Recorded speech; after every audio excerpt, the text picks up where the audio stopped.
Good evening, everyone, and a very warm welcome. Thank you for waiting while we let a couple of people in who are having difficulties.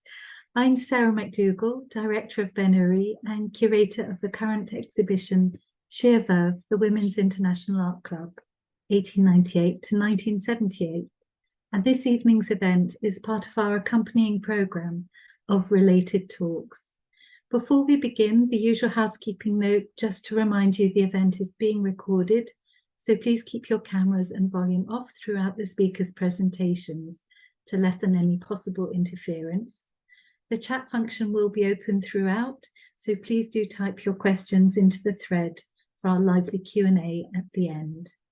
Tonight, we're delighted to welcome back old friends of the programme, Dr. John King, who's the Research Assistant for the Women in the Arts Forum at the National Gallery, and Dr. Una Richmond, who completed her PhD on the Women's International Art Club and is academic advisor, of course, to our Sheer Verve exhibition. They're going to talk to us about Legacy, the Women's International Art Club Historic Artists, and the National Gallery.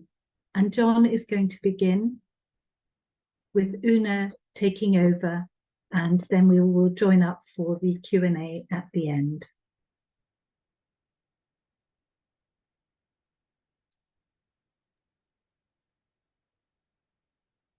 Okay, thank you so much, Sarah. Thank you for the opportunity, first of all, to collaborate with you this evening, and to introduce Una's talk and to highlight the important work she is doing on the Women's International Art Club. Thank you also for giving me the opportunity to share the National Gallery's Women in the Arts Forum with your audience here this evening. So you'll see that the main title of the talk this evening is Legacy. For in conversations between myself, Sarah and Una, we thought about the ways in which the Women's International Art Club and the National Gallery might share one. That is, many of the women artists, in fact, just under half, who are represented in the National Gallery collection, were also separately selected for the historic section of the Women's International Art Club exhibitions between 1908 and 1975.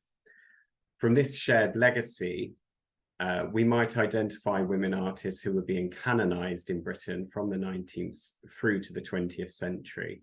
When compared to the gallery's collection, the choices of the Women International Art Club are therefore interesting, for they are interwoven with ideas of British-based national and international identities and the search for a female legacy in what was, and in many ways still is, a male-dominated field. So before giving a quick overview of some of the women artists in our collection who exhibited in the historic section of WIAC exhibitions, I would first like to give an overview of our Women in the Arts Forum at the National Gallery. It may not come as a surprise that there are few women artists represented in the gallery's collection. In a collection of over 2,400 paintings spanning the 13th to the early 20th century, there are in fact only 23 works by 15 women in our collection. To tackle what is an incredibly masculine collection and art historical narrative, the National Gallery's Women in the Arts Forum was established in 2021 to explore why this might be, and to celebrate through a varied programme of events the myriad ways in which women have engaged with the arts.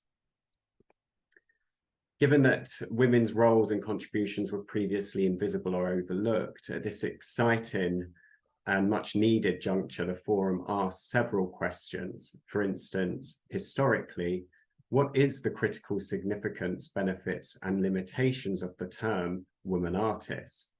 What impact have women had in Western art history? What is their legacy in the history of the National Gallery and its collection? And how can these legacies be made visible?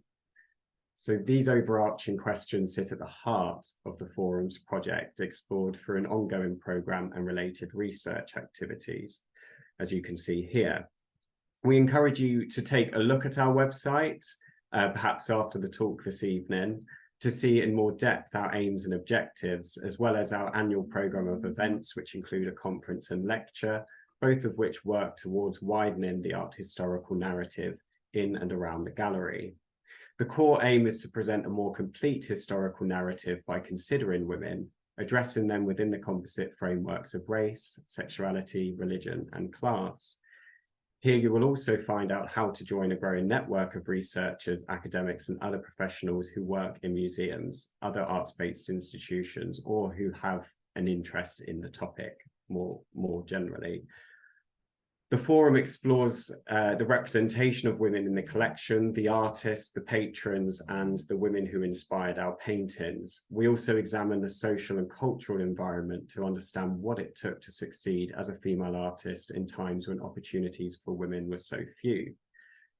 Indeed, despite these obstacles, and while there are few women in the collection, there are some majorly important women artists within the National Gallery's collection, all of whom succeeded because of their determination and talent.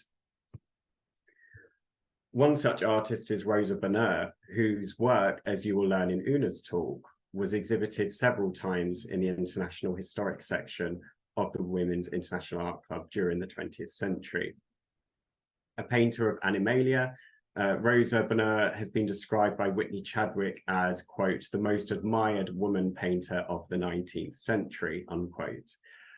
Her masterpiece, The Horse Fair, was the first work that the National Gallery acquired by a non-male artist in 1859, which was remarkably unlike any of the other works by women in the main collection during the lifetime of its artists. The original version of The Horse Fair, now in the Met, is exactly 4 times the size of the National Gallery's picture, painted when the work of women artists was largely disregarded by critics. It caused a sensation at the 1853 Paris Salon, toured Britain and the US, and brought Bonheur international fame. The smaller version we see here was painted to facilitate the making of prints for sale during the tour. Bonheur famously got police permission to wear men's clothes, and an act that made painting the horse fair possible as it discouraged unwanted attention from men. This fact and a visual analysis has led to the theory that she has represented herself in masculine dress in the center of the painting, which I've highlighted here.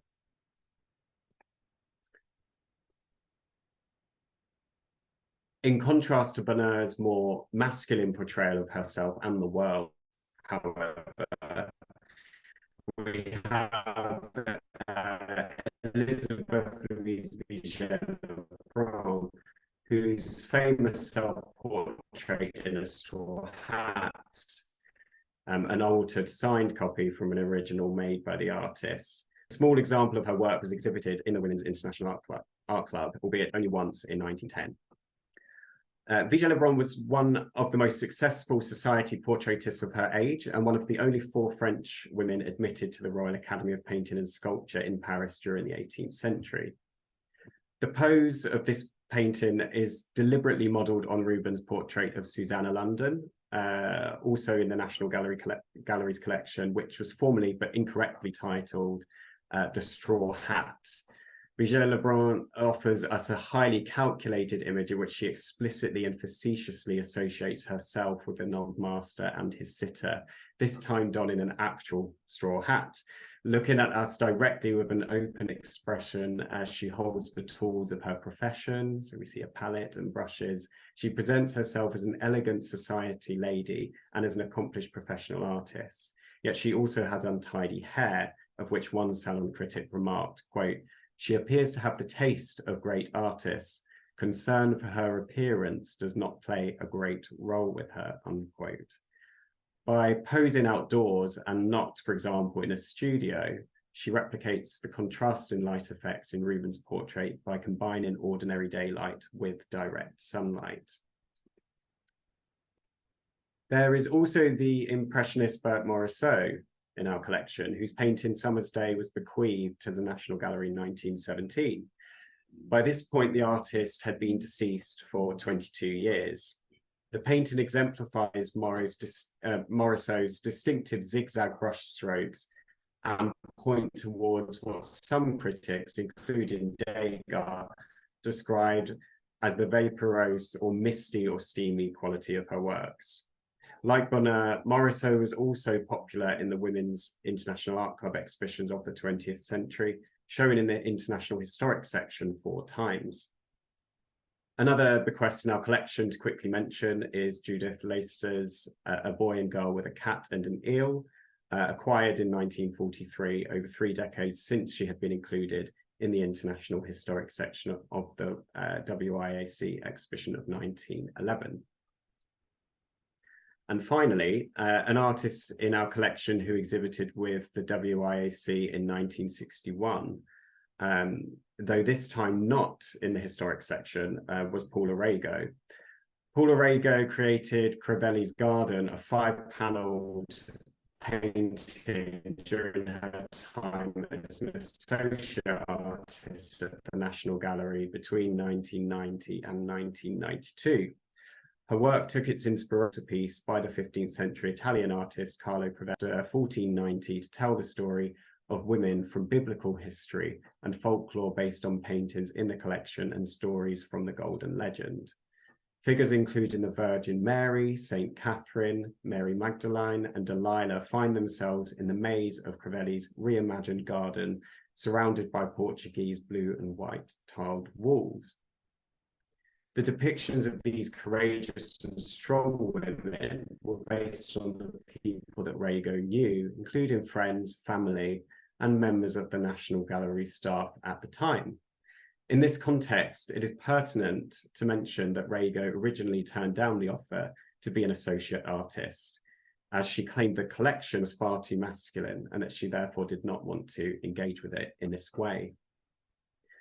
As explicitly referred to by Rego, the gallery's collection contains snippets, as we have seen in these examples. It contains snippets of works by important artists who were women, but it most certainly does not tell the whole story.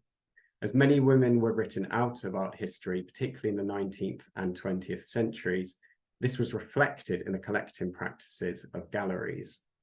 The work Una has done on the WIAC, and which she continues to do, is important for many reasons. But for our purposes here, particularly because it points to the ways in which women sought to organize themselves in the 20th century in the face of masculinist arts institutions and art markets. As we shall see in Una's talk, the historic section of the WIAC exhibitions point to a period in which attempts were being made to generate a canon and widen the narrative. In other words, at a time when gallery collections and the very idea of the old masters were predominantly masculine, the WIAC was seeking a female art historical past and legacy.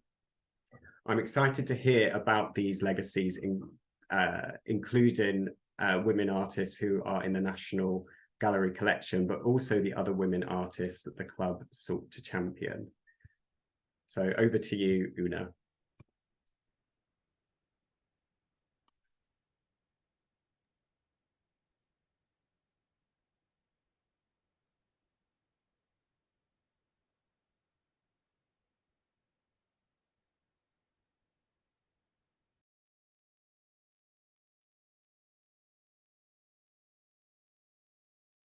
Hello there, good evening, and thank you so much, John, for setting me up for my talk.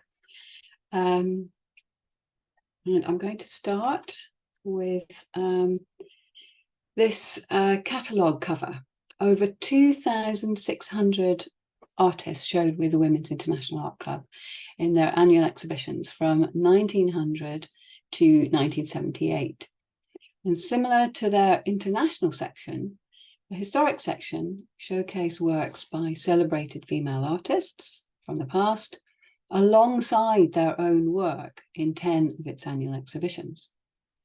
The largest historic showings were in 1910, 1948, and 1963.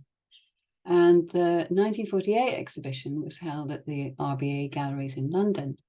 But the cover here is a little bit misleading because it looks like the whole exhibition was just 19th and 20th century women.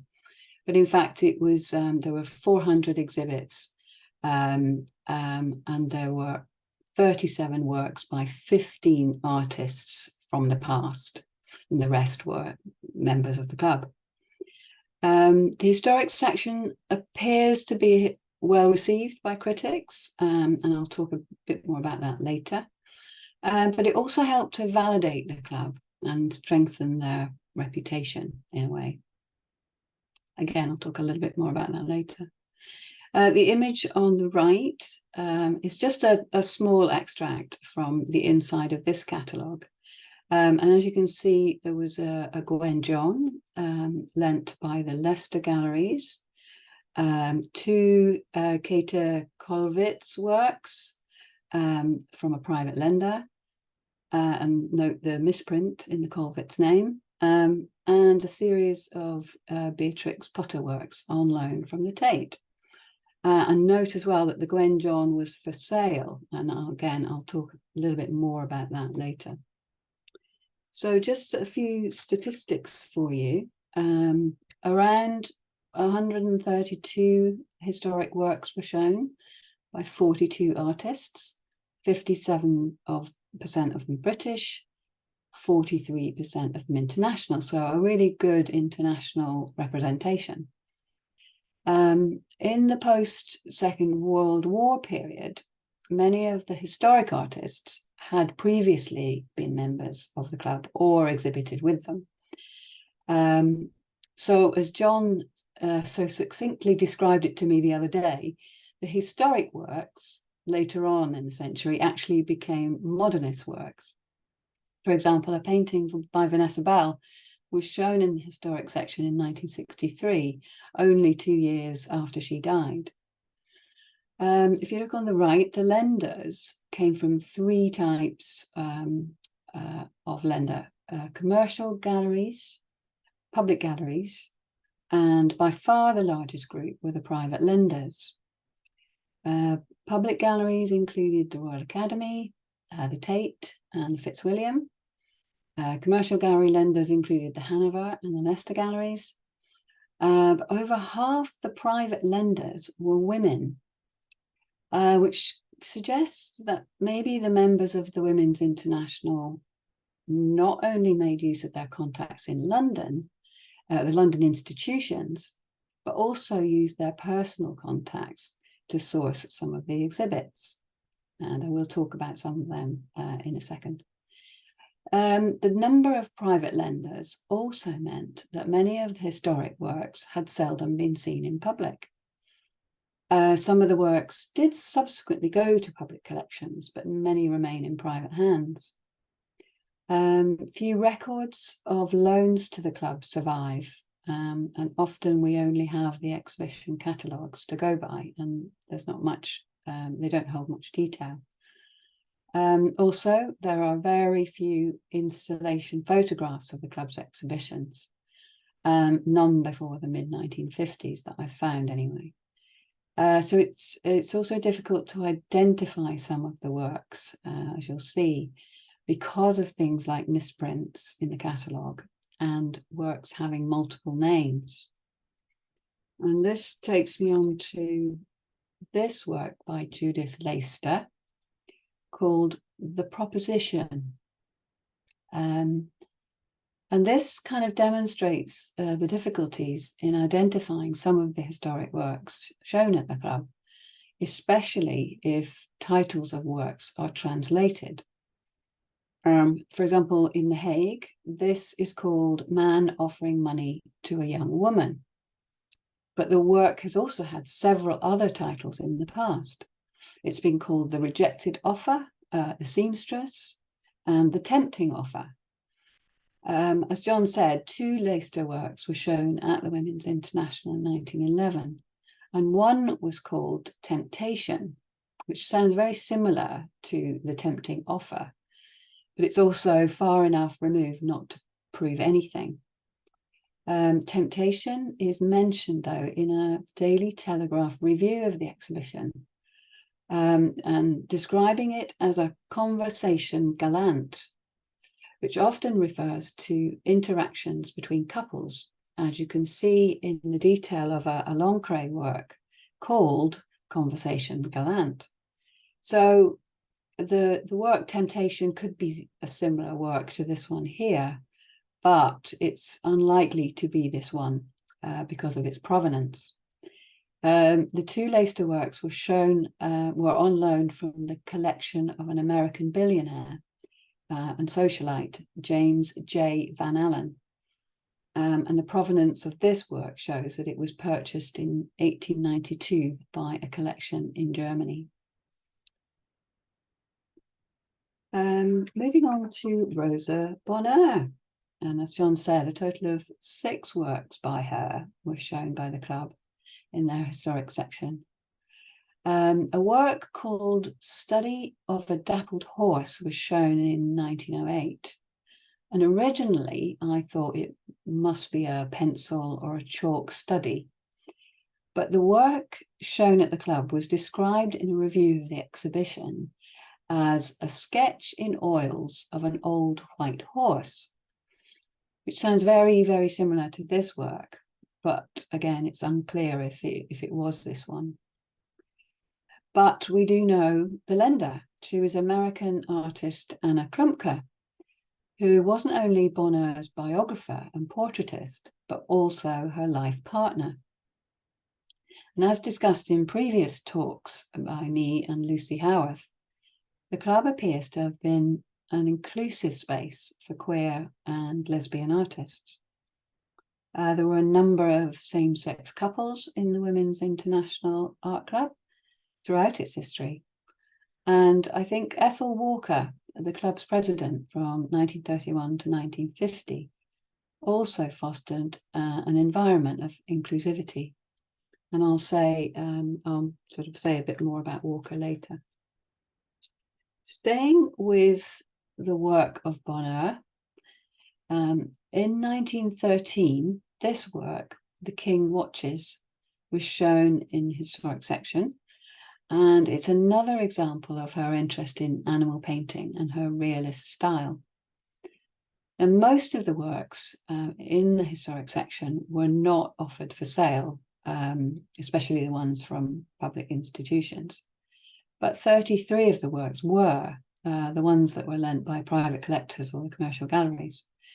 And they attracted far higher prices than the regular exhibitors at the club. Although the catalogue doesn't detail who was selling this work, the price quoted was £720. So this was for a sort of medium-sized watercolour.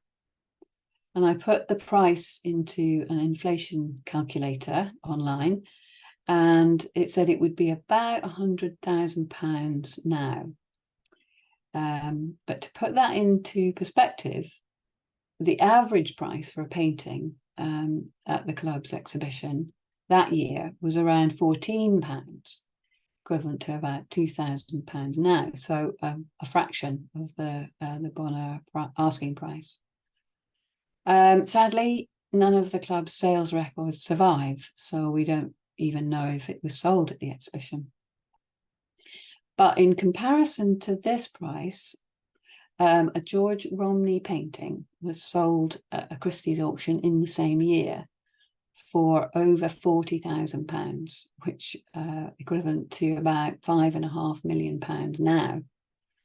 Quite a difference. The Romney sale actually caused quite a stir at the time.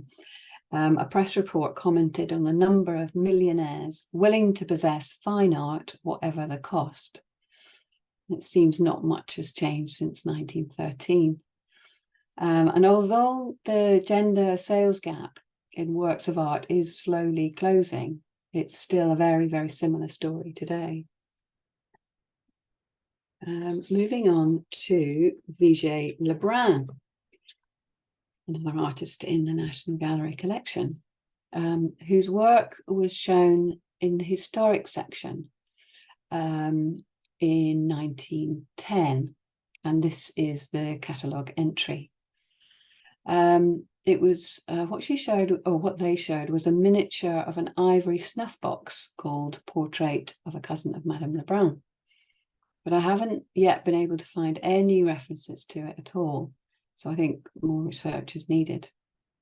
But what I was able to find was more information about the lender. She was Blanche Marchesi, a French opera singer, born in Paris in 1863, but she settled in London in 1896, and then she died there in 1940. Here I've got two portraits of her. One was painted by a Solomon J. Solomon in 1927, and Solomon was the brother of the artist Lily DeLissa Joseph, who I'm going to mention later. She was also sketched by John Singer Sargent around 1910, which is when her Le Brun work was shown at the Women's International.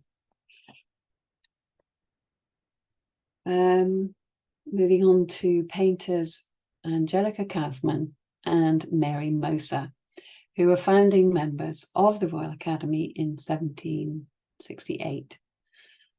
But it wasn't until 154 years later, in 1922, that Women's International member Annie Swinnerton became the next woman elected to the RA, albeit as an associate member. 14 years after that, in 1936, Laura Knight, an honorary member of the club, became the first fully elected female Royal Academician since Moser and Kaufmann in the 18th century. So, as John mentioned before, it's hardly surprising that the Women's International Art Club was set up to organise their own exhibitions to counter this institutional bias. The club secured the loan of two Mary Moser works called Flower Piece, both of them called Flower Piece. They were loaned by the Royal Academy, and according to the club catalogue, they were both part of the artist's diploma work when she was elected a founding member of the RA. And this portrait of Moser was painted by the same George Romney that I mentioned earlier. And in total, 7 works by Kaufmann were shown at the club, including this one on the right, called Flora. Another of the works listed under Kaufmann's name in the catalogue was an engraving by a male artist, John Raphael Smith, after Angelica Kaufmann's portrait of the Earl of Sheffield, which you can see on the right there. Now, this is slightly awkward for me because I've always maintained that only one man exhibited at the club, and that was in 1976, just 2 years before they disbanded. But that was until I started looking into the historic works in more detail, and I hadn't really appreciated the subheading in this catalogue entry at the top right. So I will now count him as a male exhibitor, even though it was in the historic section. But as early as 1917, admitting men as members of the club was discussed, but the idea was repeatedly rejected. I think having established and maintained a women-only organisation, there was a concern that they would lose their autonomy and their independence if men were admitted. Now to the oldest historic works shown by the club, and they were by the 16th century Italian painter Sofonisba Anguissola. A total of 4 portraits were shown by her. Portrait of the artist, which is the one on the left, a portrait of a silk merchant and his wife, a portrait of a man, and a portrait of a young monk, which you see on the right. Now, in the 16th century, Anguissola's work wouldn't have been shown in art galleries as we know now, but seen in other ways, perhaps shown to potential patrons as a calling card, or the work would have been part of a wealthy patron's collection, or seen in a religious setting, perhaps. This self-portrait of her was shown at the club in 1910, and in the catalogue, no dimensions were recorded, and there are a number of self-portraits by her, so I wasn't sure which one was shown. But this was loaned to the club by the Earl of Ashburnham, and I was able to identify him as the owner of this work from the Burlington magazine and from press reports. A portrait of a monk was shown in 1913, loaned by Sir Frederick Cook, who was the head of a family textile company and a conservative politician. In the club catalogue, the wording of the title is slightly different in the monk one. It's listed as portrait of a young monk, but I was able to identify this one as belonging to Cook. And as I said earlier, the works were in private collections and rarely seen. So I think the Women's International played a really valuable part in allowing women artists of the past to be seen and appreciated. Fast forwarding a couple of centuries to the late 19th century works, the club's minutes noted that the Fitzwilliam Museum had refused to lend the club anything for their historic section. So it was actually considered quite an achievement in 1948 when club member Orovida Pizarro secured the loan of 2 prints by Mary Cassatt from the Fitzwilliam. Now, Orovida is interesting because although she dropped her famous surname and was simply known as Orovida, as the daughter of Lucien Pizarro and the granddaughter of Camille Pizarro, she had many contacts in London Art Society. But it was her mother, Esther Pizarro, who loaned the club a 3rd Cassatt, this one, Lydia at Afternoon Tea. Probably this etching, although there are 2 versions, or maybe more, but the other one that I know of is in the National Gallery of Art in Washington. Moving on to Burke Morisot, 4 works were shown by her, and according to the club's minutes, 2 little-known paintings by her were secured from a Lady Emerald Cunard of the famous shipping line family, American-born society hostess in London. And although the Morisot work was listed in the club's catalogue as the Cup of Tea, Emerald Cunard owned a work called Tea by Morisot in 1953, so I suspect it's probably this one. And the link between Lady Cunard and the Women's International may have been through a friend of hers, Violet Manners, the Duchess of Rutland, who was dubbed the Artistic Duchess, and she exhibited with the Women's International as well.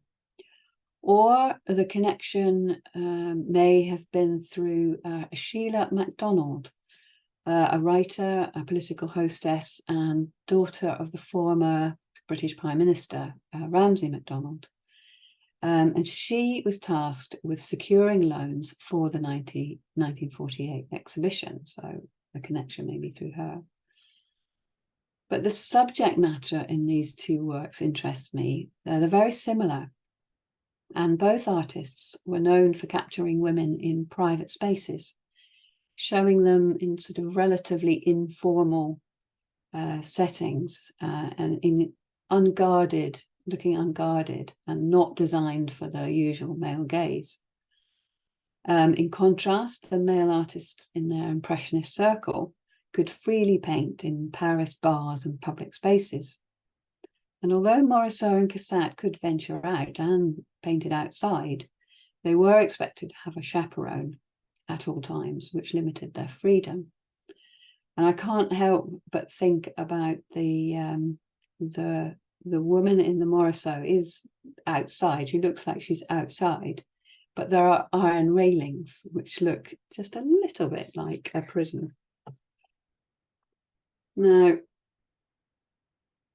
moving on to the 20th century, although these 2 are very, very contrasting images, they were loaned to the club by Jewish women collectors.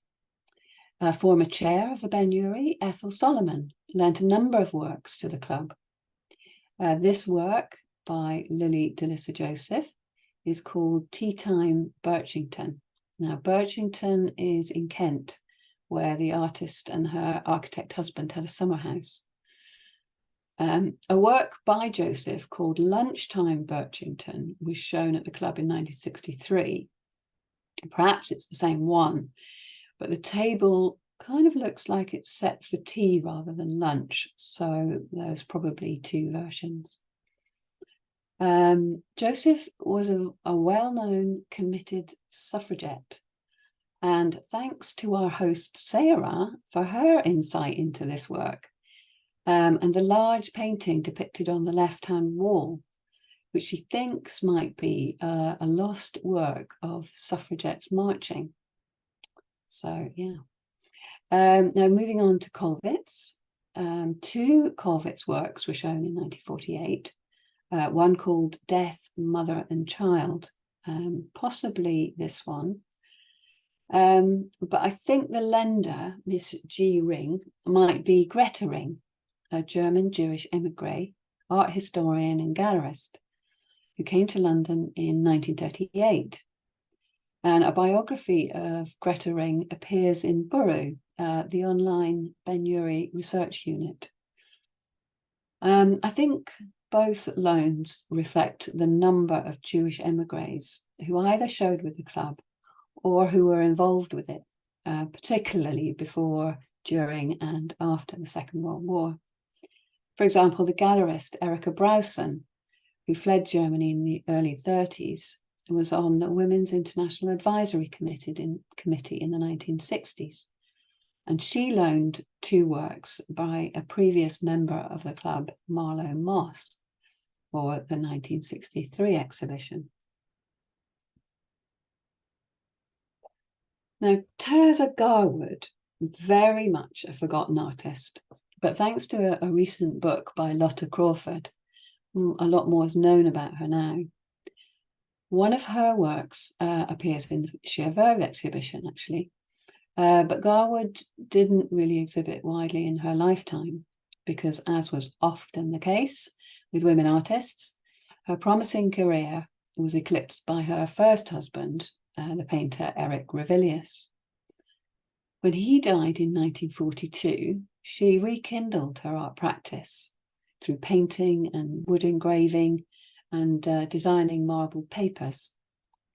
This work was shown in the 1963 historic exhibition, just 12 years after her death, and it kind of typifies her painting style at the time. She often depicted the world from a child's point of view. There was always attention to detail, often whimsical, with elements of nature, but also with nods to surrealism. And I think you can see all of those things in this. Sadly, she died at the young age of 42. And although Garwood never actually showed with the club in her lifetime, I think they were clearly aware of her unsung talent and included two works of hers in the 63 exhibition, lent by her second husband, Henry Swansea. Although not in the historic section, as John suggested earlier, I have included Paula Rego and Bridget Riley because of their links to the National Gallery. Rego showed two works at the Women's International in 1961 when she was in her mid-20s. This one, Popular Proverb, and another one called The Anatomy of Love. Bridget Riley was especially reluctant to be involved in the segregation of the sexes or to exhibit in women-only exhibitions. She was invited to show with the club in 1966, but she declined. She didn't want to be associated with the women-only group because, quite rightly, she felt her work should be judged alongside male artists and not separate or other. However, I just wonder if all the well-known successful male artists had refused to show in groups like the New English Art Club or the London Group, would they have been very different organisations? And both Rago and Riley have achieved notable success in their careers. But Katie Deepwell, who's researched women's art groups in the interwar years, has warned against the notion that the economic success of just a few female artists amounts to equality, particularly with the gender sales gap in artworks. Ethel Walker, described by Alicia Foster as a painter of women, was made a dame in 1943, while she was the president of the Women's International in the 1930s and 40s. But she wasn't just a figurehead. She was an active and influential member of the club, included posthumously in the historic section in 1963. She once said, and I quote, "There is no such thing as a woman artist. There are only two kinds of artist, bad and good," end quote. But she was obviously conflicted being the president of a women-only club, but yet trying to be judged in her own right. And the dichotomy now for art historians and curators is how to address the issue of the, quote, woman artist, unquote. By separating them, you run the risk of marginalizing them from the canon of art history. But by not separating them, you run the risk of them being eclipsed or overshadowed by the sort of genius paradigm of the male artist. So moving on to the press reaction to historic works. In 1910, the Manchester Courier devoted most of its exhibition review to the historic section, concluding, quote, "as historic evidence of the sex's claim to artistic rank, the collection includes examples by women who attained distinction as painters." And I think this comment shows that the club seems to have succeeded in emphasising the historical significance of women's art. And in doing so, they legitimised their art practice and created a legacy. The same critic praised the very strong work by the Scottish artist and member of the Glasgow Girls, Bessie McNichol, seen here on the right. This self-portrait by her was shown in 1910, loaned by a John Keppie, who subsequently bequeathed it to the Kelvin Grove Gallery in Glasgow. But in the same year, there was a mixed reaction by the Daily Telegraph to this exhibition. The critic described Kaufmann's work as sloppy, Bonheur's work as vigorous, Anguissola's self-portrait as genuine and characteristic, but her portrait of a silk merchant and his wife as mediocre. In contrast, the Western daily press thought Anguissola's silk merchant was dignified. And the reviewer also used the term old mistresses, which is interesting because this is a phrase also used by art historians Rosika Parker and Griselda Pollock in their seminal book, Old Mistresses, Women, Art and Ideology, first published in 1981. And this book challenged the inheritance assertions of art history that great art is only created by a succession of male geniuses. Which leads me on to the Daily Telegraph review of the 1948 exhibition. The critic was impressed with the historic section and summarising with this comment, Impressionism is exquisitely displayed in Bert Morisot's The Cup of Tea, which we saw earlier, and Mary Cassatt's Girls Reading, and nothing less than genius in Gwen John's A Woman Sewing. And I think the fact that the critic referred to a woman artist as a genius was rare, especially in the 20th century.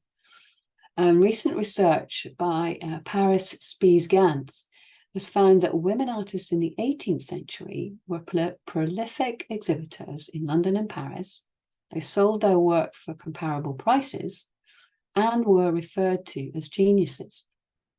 But from the 19th century onwards, this changed. And as John alluded to earlier, the masculine artistic genius narrative took hold. And in 1971, another eminent art historian, Linda Nochlin, posed the ironic question, why have there been no great women artists? One of the reasons she gave for the invisibility of female artists was institutional bias, which made it impossible for women to achieve artistic success on the same basis as men. What we should be asking really is, why have more women artists not been celebrated? And perhaps this is something we can have a chat about in the Q&A. And finally, I haven't been able to mention all the artists included in the historic sections, but I just wanted to list some of them. Now, the work on the right is by Vanessa Bell, member of the Bloomsbury Group, sister of Virginia Woolf. And as I mentioned earlier, 2 works of hers were shown at the club in '63, only 2 years after her death. And both were loaned by the artist Duncan Grant, who was her lover and the father of their daughter, Angelica, who's pictured here. And on the left, just a few of the other artists. The 17th century painter Mary Beale, who is described in the club's catalogue as the first woman painter of note in England.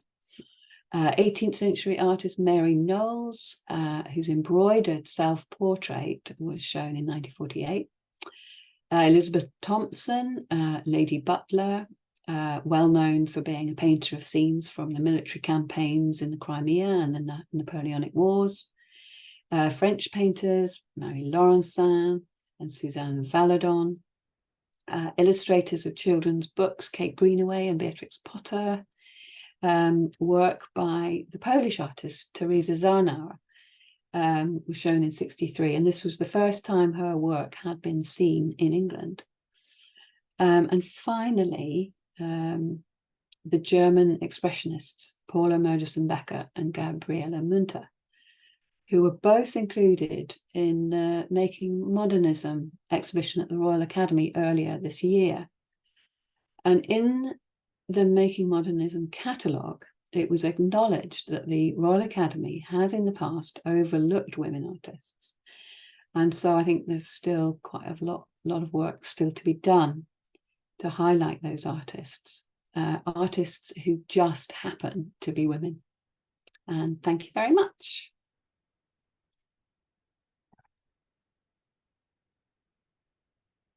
Wonderful. Thank you so much, Una. Okay. And John, I hope you'll join us as well for the discussion. And while everyone's getting their typing fingers ready for their questions, perhaps we can return to some of the points you made in your talk.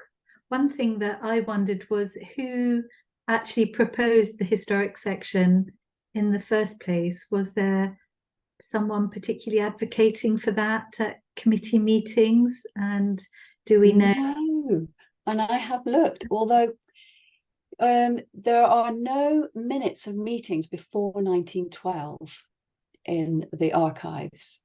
So, and the first of the historic ones was 1908. So we don't know, I'm afraid, who suggested it originally, because those records are lost, sadly.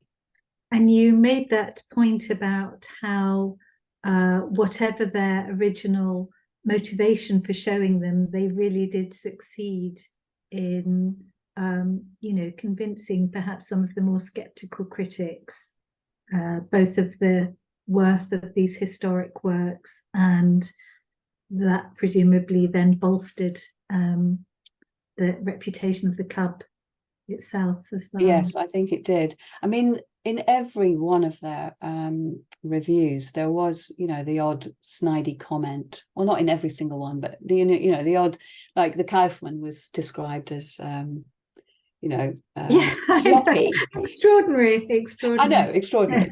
Yes. So yes, there was the odd snidey comment, I think, by critics, but then that's what critics do. But generally, yes, it was all very well received. Apart from actually, in 1963, they didn't really mention many of the historic artists because the critics were far too interested in their abstract works, because abstraction was the massive thing at the time. And it's largely kind of went unseen. We've got some nice comments and questions here. So Susanna Avery Quash comments, what splendid talks, and thanks you both very much for inspiring presentations. She would like to know if other countries had similar women-only clubs of this kind that you've been focusing on this evening. Yes, they certainly did. And the Women's International had exchange exhibitions with some of them. So yes, there was an American club, a Greek women's art association. There was two French women's art groups, a Canadian art group. Yes, so yes, they're very international. And yes, they did. Oh, in Vienna, there were two groups in Vienna as well. So yeah, very much international, and they did have links to each other as well. Thank you. A question here for John, I think, from Francesca Tambling. She asks, how many works by women are currently on display at the National Gallery? I'm going to put you on the spot there, John, I'm afraid.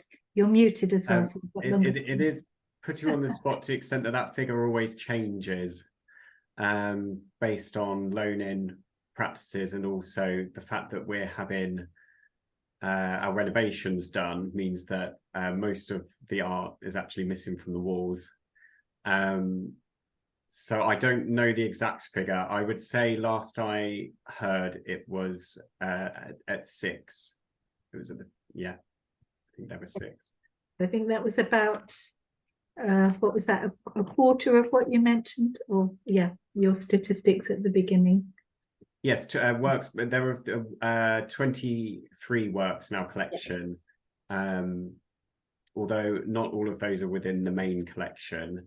Some of them are in what we call the contextual collection, which are artworks collected by artists in residence from the 1980s to the present. So we have some paintings by Maggie Hamblin, and within that, the contextual collection also includes works by people such as Paul Arago. So our main collection, which are on display all the time, is a smaller figure, although I can't think on the top of my head exactly what that figure is. Thank you. That was a very full answer. One for Una. Do we know who Marlene is in Ethel Walker's portrait? Oh, no, I don't actually. And also there's several versions of Marlena or Marlene. So no, not too sure. But obviously close, because she painted her several times. Still to come, that one. One from Isabel Muir. Thank you both. That was fascinating. And she was intrigued by the statistics of the demographics of the exhibitors. And Una, she says, you cited the figure of 57%. How did you define British here? Did this include artists born in Britain or naturalized Britons too? No, these were just the historic artists. So these were British born. Yes. The statistics are slightly different for the club as a whole, but there in the historic, it was British born. Okay, thank you. So Susanna has another question. Have you discovered that as a result of the club's public exhibitions, that the work of the women on show in them started to be bought by any UK or other public collections? So the sort of the general works in the Women's International, yes, it appears that a lot of them were bought by local authorities, and the government art collection bought works by the Women's International members. Yes, because the club did touring exhibitions, and these works just keep popping up in these local kind of collections. But it's very difficult to keep track of some of them. Mm. Francesca would like to know if you're publishing a book, Una. I'd love to. Possibly. Okay. I think it would be a good subject to have a book, but there's nothing on the cards at the moment. But I would love to. Okay, I think we'd all be very fully in support of that. And I think if there's no more questions, or there is another new message, excuse me, should just access that. We would all love that, says Isabel. Yes, and so say all of us. So we'll all be behind that proposal to a publisher, and hopefully one will be taking it up very soon, and we'll be delighted to announce it here and bring you back to talk about the women again. So I'm going to let everyone go and get your suppers, because you've all been working very hard. John, Una, huge pleasure as always. Brilliant, fascinating, intelligent presentations. So thank you for those. Please come back again and share more with us. And thank you. Thank you to everyone for listening. Thank you so much. Thank you. Thank you. And lots of thanks coming in. Good night, everybody. Good night.